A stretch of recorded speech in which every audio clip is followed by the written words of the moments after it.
welcome back to another video. Today it is Chelsea v Manchester City's preview of a massive game on Sunday, and also we're going to be talking some Champions League as well, because that's what's been happening this week. Obviously we've done the preview for Chelsea Port Vale. We're in a new setup as well.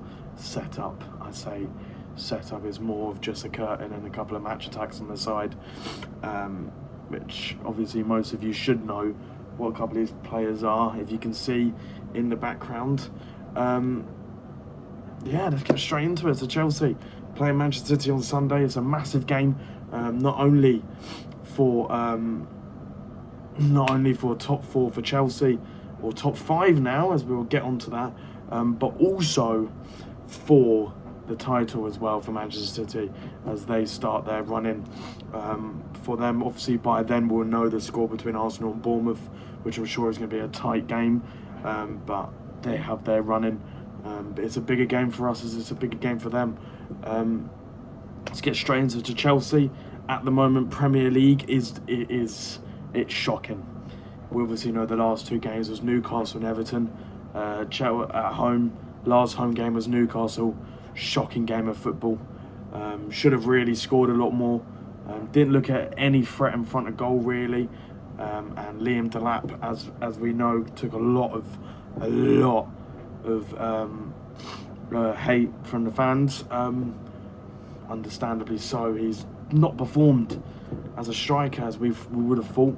But altogether, collectively, them two results were very poor and has put Chelsea in a very, very bad position. We're lucky in a way that Liverpool have been just as bad as us this season. I've always said in this season, obviously I've only started the videos from PSG, but I've said this season that Liverpool and Chelsea have been nearly the exact same. Maybe Liverpool being a little bit better, but in the sense that both teams have just been underperforming this season, and it's really bad. It's really bad. I mean, Everton away and Newcastle home really showed Chelsea's flaws. It really did, and I worry for this weekend, especially after the form that City's on at the moment. They're on incredible form. Obviously, the last time they played in the Premier League, they drew to West Ham, they drew to Forest, so City definitely have their flaws, but it seems like they're in that zone. And when they get into that zone, I think what people are missing is the last, under Pep in general, when City lift a trophy or something like that, they turn a bit. And I think this is the turning point for City. I really do. And I really do think that they could absolutely destroy us on Sunday. It's really worrying. It really is. Obviously, I've seen there's been a couple of news coming out this week. Cole Palmer has spoken. It's been good to see him actually speak about the club. You know, don't really get to see it that much. Many people think he doesn't care. He's looking at Man United. I don't think he is. I think he's fully focused on Chelsea. I really do think he loves Chelsea. I really do. It's just people show. I think I mentioned this in the preview for Port Vale. Go watch it if you haven't already. But he shows his feelings and he shows his emotion differently to how someone else does. Everyone shows their emotions in different ways, but I do believe, wearing the captain armband, he would have been proud of that. And you can see by the way, he was smiling and stuff. He played really well against Port Vale as well. Obviously, it's just Port Vale. I said this in the last video. It's just Port Vale, so you can't take much from it, but you can definitely see that there is a little bit of confidence, which we needed. We needed a game like Port Vale, in my opinion, just to gain that bit of confidence in the players. See the players smiling. FA Cup semi-final. Hopefully that puts us in to that gear that we've not seen this season. I've not seen that, apart from maybe Barcelona, and then they didn't carry it on against Arsenal, but we nearly did. And it's that I want to see. It was Barcelona game. We haven't seen that much this season. But last time we played City, obviously we drew 1-1. Enzo Fernandez last minute winner. Unbelievable from Callum that game. Obviously, we were poor in that game against City, and we were lucky to get a point from it, to be honest. We didn't really create much from what I remember of that game. Bear with me because I don't remember that game at all. But all I remember is Reinders scoring and Enzo Fernandez getting a scrappy point for us, which is the key point. But yeah, the last 2 games have been very poor for Chelsea. I'm hoping they bounce back. This is the response. I think a lot of Chelsea fans, because we have a really, really tough run of games to the end of the season. So we need to beat City. And I'm seeing some fans say, oh, but Arsenal and this. I do not care about Arsenal. Tottenham did it 2 seasons ago, where they went to the Tottenham Hotspur Stadium and they wanted Spurs to lose. That's not us. Well, I want Champions League football next year. As a football club, we need Champions League football. We need that kind of that pull to get them big transfers in. Because if we don't get Europe, and if we don't get Europe or we play Europa League, we won't have that pull. We won't have that pull, in my opinion, to get the players that we need to rebuild from. And we'll get on to what the owners said about the summer, because they're very optimistic, it seems. But I just hope Chelsea do it on Sunday. We definitely can. Obviously, Enzo Fernandez out. I've already spoken about that. You can go and see my video. It's a massive game. I know I keep on saying it. Kind of a bit of a weird structure to the video, but we need to win on Sunday. I think, obviously with City's form and everything. But let's get straight on to my starting 11. So I'd go in goal, Sanchez, straight in Cucurella. I think he will start Cucurella. Centre backs, Colwell's still out. We're hoping that maybe he could be available by the end of April, start of May. I don't believe them. I really don't. I don't think. Maybe the FA Cup final, if we make it, that would be huge if we had him. I think you have to go with our strongest, and at the moment it is Chalobah and Fofana. Even though I do think a Chimpong really should get an opportunity, but it's too big of an ask to get against Manchester City. So just go with Chalobah and Fofana, sadly. Right back, Reece James is still not fit, so it's going to be Gusto. I thought he actually played really well against Paul Vale. Again, it's just Paul Vale. I know people are going to be mentioning that, but still, he still played well. I'm hoping. Gusto's a weird player because he's really good at attacking, but you just don't see enough from him. You look at him and you go, do more. That's what you want from Gusto, but he's going to start against Man City. He will. 2 centre mids. I'd go obviously Caicedo, obviously, and I'd go Lavia. I think just to have that kind of holding midfielder, I think it would really protect our defence. Is what we need, because it seems like it's always our defence that lets us down sometimes. Caicedo needs to step up his game. I mentioned this before. I think Caicedo really does need to step up because he has been just as poor this season as other players that are getting the stick. I really do. He hasn't been great since the Arsenal red card, and anyone that thinks he is, I'm not saying he's been terrible and he's been, he just hasn't performed to the level that we know Caicedo can.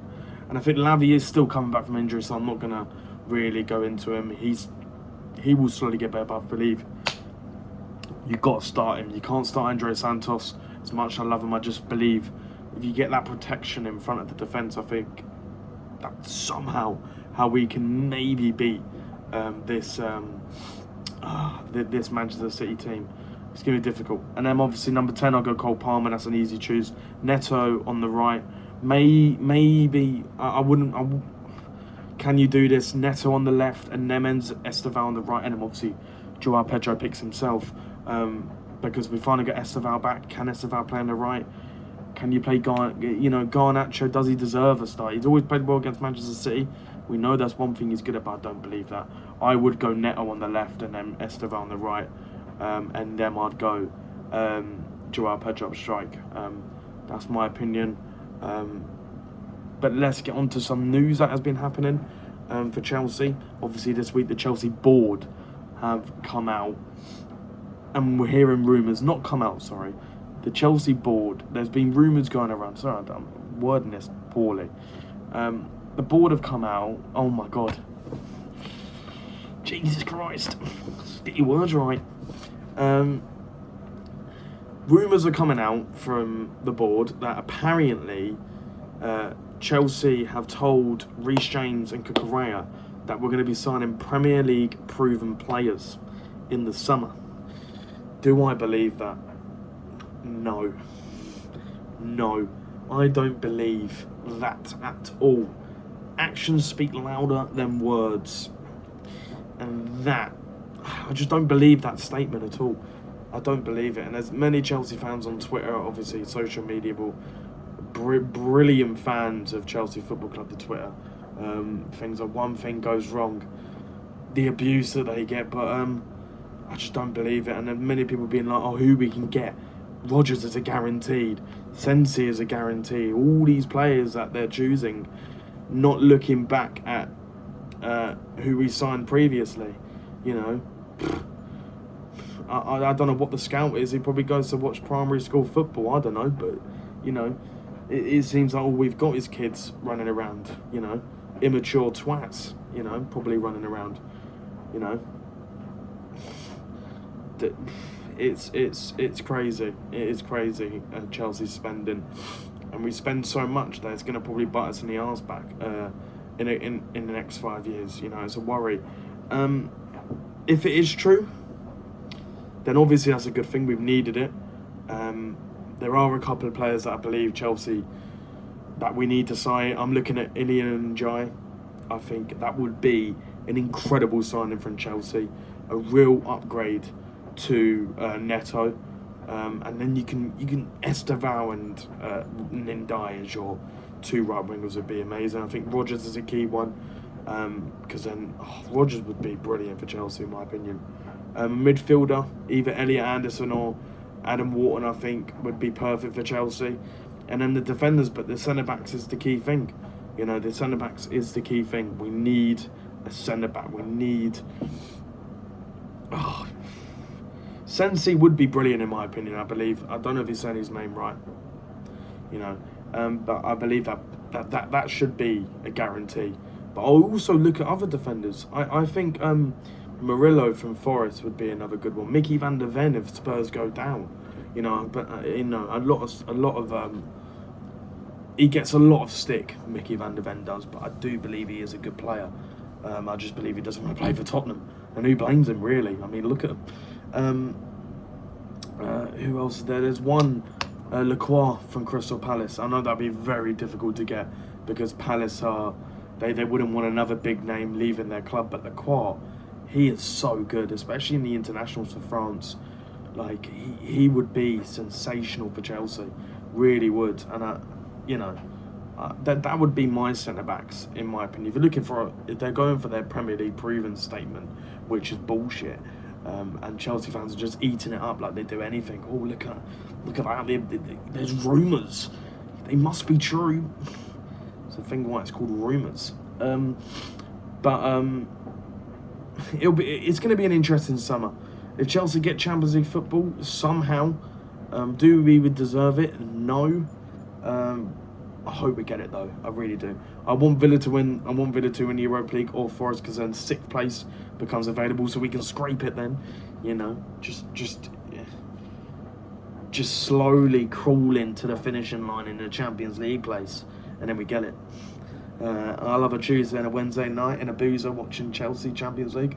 Hasn't been great this year, but you know, I want to do that again next year. You know what I mean? Because there's nothing better than a Champions League night. When you're not in the Champions League, it is just like depressing.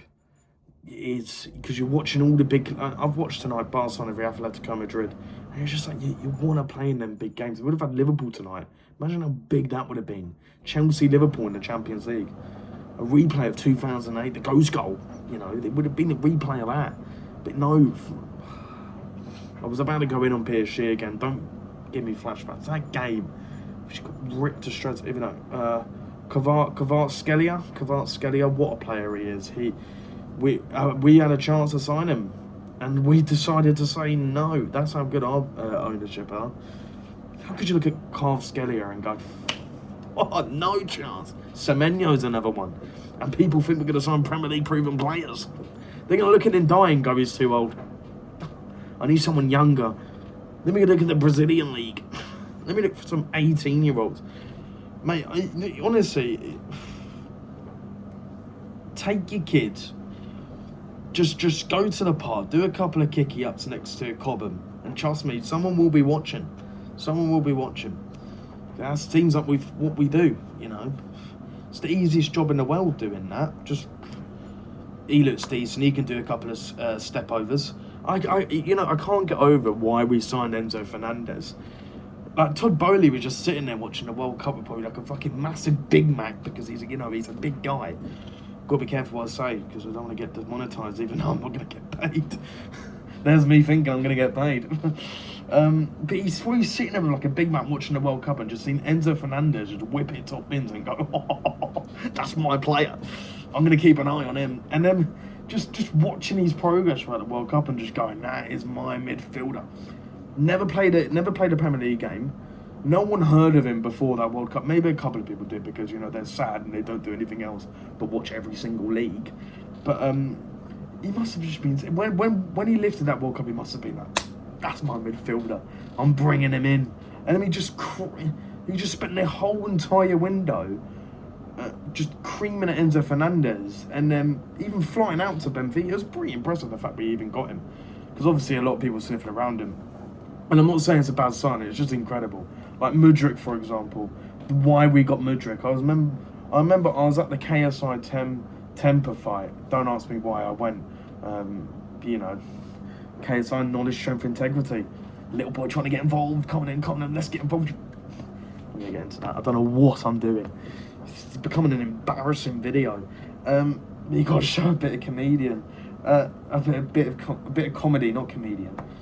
Words. But anyway, where was I? Yeah, I was at the KSI Temper fight, and then I thought Mudryk was going to sign for Arsenal. I was like, who's that? Who is that? I think it was about 60 million or 70, something like that. Then we come sweeping in, and we go, oh, Todd Bowley must have been again sitting there with his Big Mac. Oh, I want that guy. Arsenal are interested. I go for it. How is that your thought process where you see another club, another like top 6 club, and you just go, who are Arsenal interested? Because we can't think of our own. You're just sitting there like, oh, who are Arsenal interested? They're going in for Mudryk. He's paid 70 million. They're bidding in 70 million for Mudryk, and he's gone, I want him. I want him. 89 million. 89 million. We got the money. 7-year contract. We're split it. For just a pace merchant who just sits there and just goes like that. I'm going to run. Because he can't do it on his own because he's shit. You just see him on Instagram just posting his... oh, look at me. I could put it top in. I could do that, mate. I could do that. Post a little music of Drake. And then me just whipping it top bins. I could do that. I don't know where this video's taken. It's just people just believe anything nowadays, And Chelsea, I need to see it to believe it. We could sign Rodgers, we could sign Lindai, and I could shut up, But I don't believe it because I don't. But anyway, let's get back on. Let's talk Champions League because it's been I don't know where that took, but I spent about 5 minutes on that. Enjoy. But Champions League, obviously we weren't in it. Good Champions League week, I think. Some exciting games. It sets up some really good ties for the second leg. Obviously, yesterday, Arsenal scraped through Sporting because of some all right saves from David Raya. Lucky, to be honest. I do believe Sporting will come back and destroy Arsenal in the second leg. But that's just because of Arsenal's bottle. We've seen that again this year, that they just can't go over the line. Am I going to eat my words? Probably, but I don't care. Moving on from that terrible game, it let the Champions League down. It felt like a Europa League tie. That game was at Arsenal v Sporting. It just felt like a Champions League tie. It felt like a Europa League tie, sorry. It didn't feel Champions League.